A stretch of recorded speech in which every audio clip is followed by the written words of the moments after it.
Salutations family, and welcome back to the Electric Leaf, where it is my goal to assist you with nourishing your mind, your body, and your chakras. I hope you all are doing well. I hope you all have been enjoying this chakra series that we've been going through, and I hope that you guys have been actually making progress with yourselves while you're on your spiritual journey, because this is a very progressive time. This is a different time. This is a change of the world, the order of the world actually. And we are all helping to co-create this change. All of us, okay? And that's why the self-reflection is so important, so that we can start to understand what role we're playing in this co-creation. Now, if you guys want to go live, or if you guys want to participate in the live, I want to go live on a Sunday for Sage Wisdom. So if you want to participate, or if you want advice, please just send me a direct message on Instagram that says, I want you to pull a card of advice for me, or I have a question and this is what it is. You know, just go on Instagram and send me those messages. I will assign you a letter, number, or a symbol, and that's the way that you will know what message is for you, because I'm going to keep things discreet for you, because you know how people be lurking and try to call you the devil. Now, on to that. Let me segue on over to what the topic of this video is about. How to tell if somebody is of God or of the devil. Okay? So, first, we're going to start with self. We're not going to point out there right now. I just titled the video like that because a lot of people will hear a title that says how to tell if you are of God or of the devil, and will just say, I know I'm of God, and skip over it, when they be the main people that need to really click on it and listen and evaluate self. Okay, so God is the energy of love. Okay, the devil is the energy of separation, or let's say Luciferian energy is the energy of separation, or singling yourself away, pulling yourself away, falling from grace, which is falling from the unity, falling from that mental space of heaven.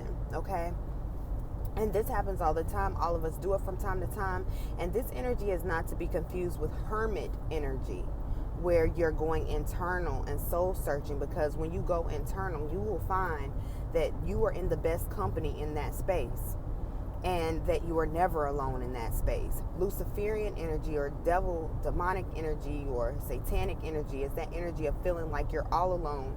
It's you against the world. Nobody understands you. It's everybody else's fault. The devil sure is busy. And that's popular in church. You know, you got to remember that my background, my foundation of religion and spirituality came from the Christian church. I grew up in a Free Will Baptist church. So, and I would hear that all the time. The devil is busy. The devil is busy. But all I see is all these saints walking around the church, busy running their mouth and bumping them gums about something that don't have nothing to do with them. And I always would think, well, dang, if those women on the motherboard see that all these things are going wrong with all the people in the church, why wouldn't they just help, or offer some type of assistance, or offer some type of encouragement and love? So, but they're not.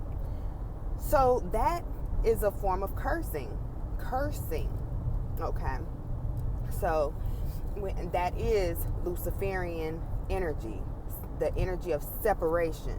Okay, destroying the unity among brothers and sisters. That's Luciferian energy, found right there in the church. And we have to remember that we ourselves are the church. So when you have that energy of, oh, nothing I say matters, my words fall on deaf ears, I struggle with that sometimes a lot, you know. And it's something I have to overcome daily, or moment to moment, you know. And so that energy, if you don't check it and identify it, see it, notice it, call yourself out on it, and be like, no. You know, all things in divine time, divine order. I am in flow with God. I am in flow with the divine. I am of God's work. I am love. I vibrate love, and actually feel the feelings of love, and give like I one thing that came to be in my meditations was, I would rather you, God was telling me this, I would rather you do a lot for a few, a lot for a little, than a little for a lot. So I would rather you give a lot of love to a few people and it be of quality than to do a little bit for a lot of people and it be of just quantity. So that was something that God was working with me and dealing with me directly about. And I was just humbled. I was like, okay, all right, and so we all come into those states where we're doing something or we're playing a role. We all play the role of both. We learn ourselves, we learn God through duality. So are you the type of person who is out trying to force people? Like, I'll tell you one thing. On my video about tarot, the demonic truth about tarot, I get a lot of mixed comments on there. I get people from the church that deliberately click on those videos to say, burn your tarot cards, turn away from that, it's evil. I went from New Age to Jesus and now I'm free. And I'm just like, why would you, I don't understand that. Why would you come up on my page and talk about how demonic I am and how evil I am and you're of God, but all you're doing is finding a way to separate, or your words are the intention of your word is to separate, is to divide people, is to put people in boxes, or to tell someone that they are not of God or they are not doing the work of God. How are you focusing on your mission?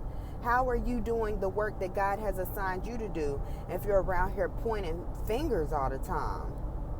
You don't know what God has told someone else to do. It's the unknown. You don't know how you're contributing to the division unless you look at self. Okay? Because like in that video, the only demonic truth about tarot is the intention of the tarot reader. Okay? So if you got I have a lot of people from the church, okay, that come to me and want me to do spell work and binding work and stuff like that on a man usually.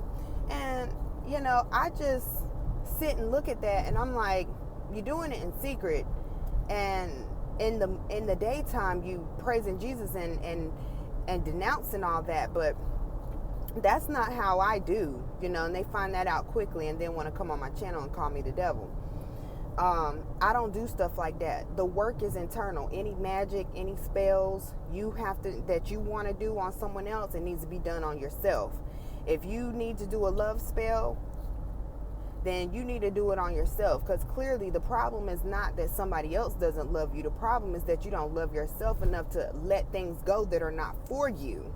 And you don't love yourself enough to value your solitude and value who you are as a child of the Most High, and to recognize your own power and your own energy. All right, that energy of feeling like you need to manipulate something by burning something, what you don't realize is that is your DNA speaking to you, telling you to manipulate the elements of the physical world in order to experience a spiritual change. That is our DNA. That is our ancestors. But because we have followed the false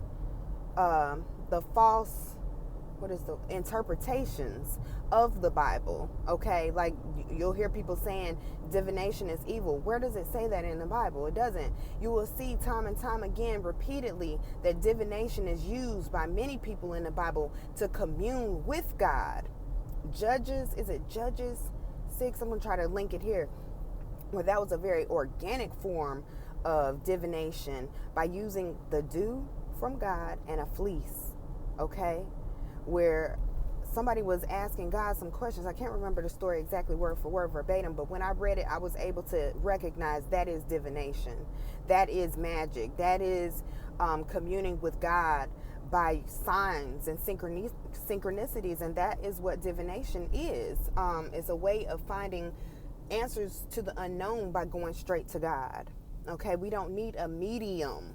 And a medium is anybody that you feel like you got to go to get a message. A medium is the TV. A medium is your preachers. A medium is your psychologist. A medium is your mentor. A medium is so many different people, okay?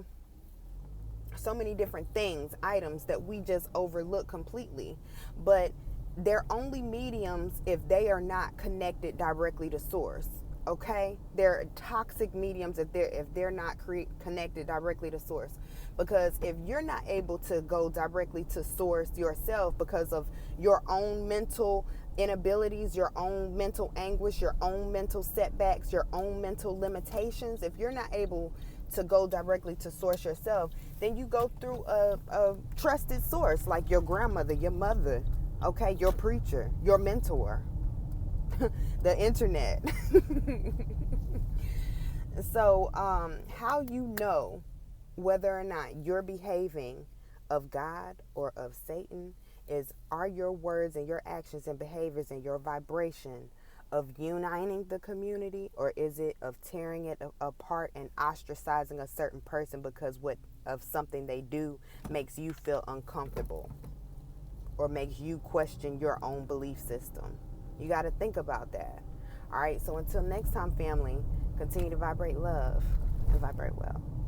Peace.